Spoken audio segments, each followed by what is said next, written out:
présente, Franck Bouet, je suis agriculteur à Peyret-Saint-André dans les Hautes-Pyrénées en polyculture élevage avec un atelier de bovins viande, broutard et veau label rosé. Pour la partie culture, il y a du maïs, du céréal à paille, blé triticale et le reste est en herbe.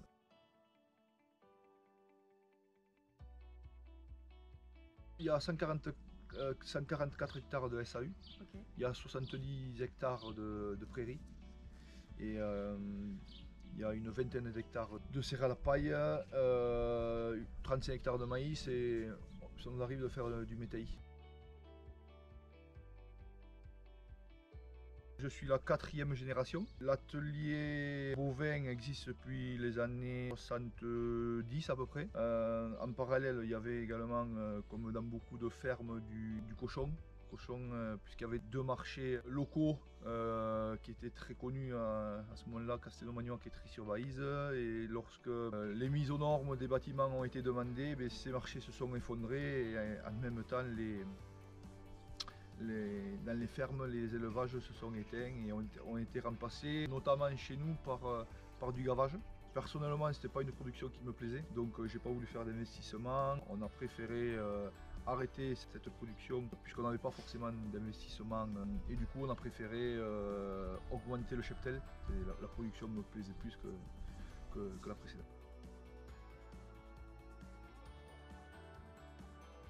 La céréale à paille est vendue directement, le blé notamment est vendu directement à la coopérative.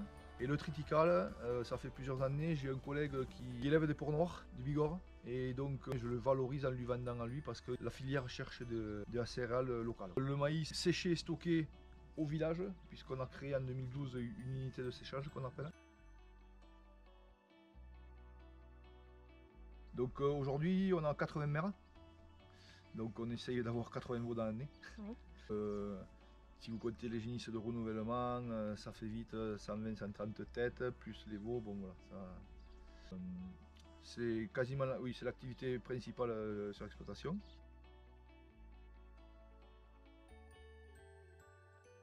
L'alimentation des vaches, c'est ensilage d'herbe, foin. Les mères ont une ration en complément. Voilà. Pour les veaux, on achète l'aliment du commerce, par simplification, parce qu'on n'est pas équipé. Et puis bon, concrètement, ça serait du boulot supplémentaire et il y en a assez.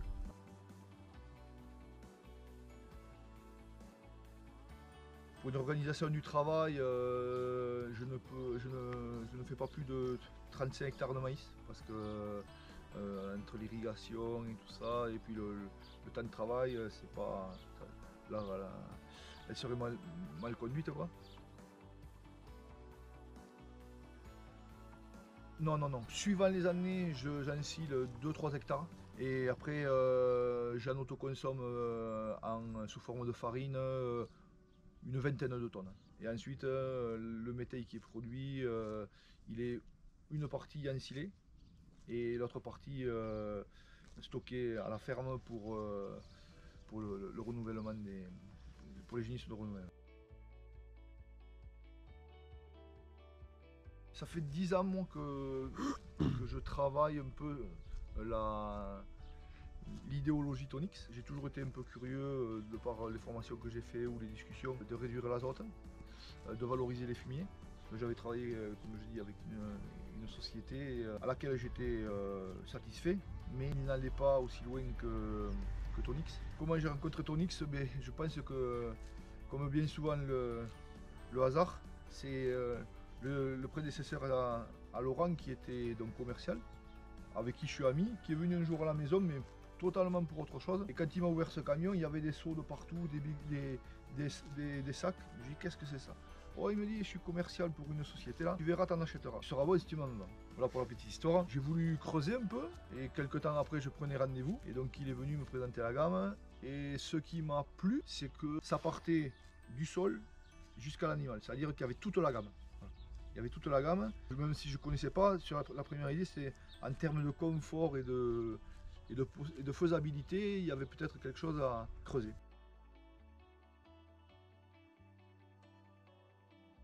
Étant donné qu'il y ait tout le panel entre l'ABC, le LM, le AGN, et je trouve une souplesse de travail.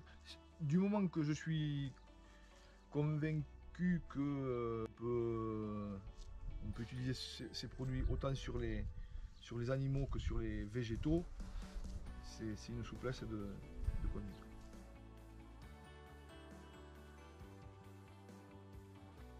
On va commencer par les animaux. En période hivernale, autant parce qu'on a une étable entravée et une stabulation libre. Donc à l'étable entravée, tous les matins, je passe avec mon seau, je saupoudre mon fumier qu'on évacue par la suite. À la stabulation, une fois par semaine, je mets du LM. Voilà. Et ensuite, après chaque raclage du bâtiment, partiel ou total, depuis l'an dernier, j'applique une dose d'ABC. Voilà. Mais si on le ramène à l'hectare, je pense que je dois mettre l'équivalent de 500 kg hectare. Voilà. Depuis que j'applique l'ABC directement sur le sol, il me semble que j'ai moins de problèmes de panarie. Et après le LM, je vois que le fumier se décompose davantage, même dans le bâtiment. J'ai pas d'odeur, j'ai pas non plus de problème. J'ai quelques panaries, mais bon, c'est pas non plus énorme.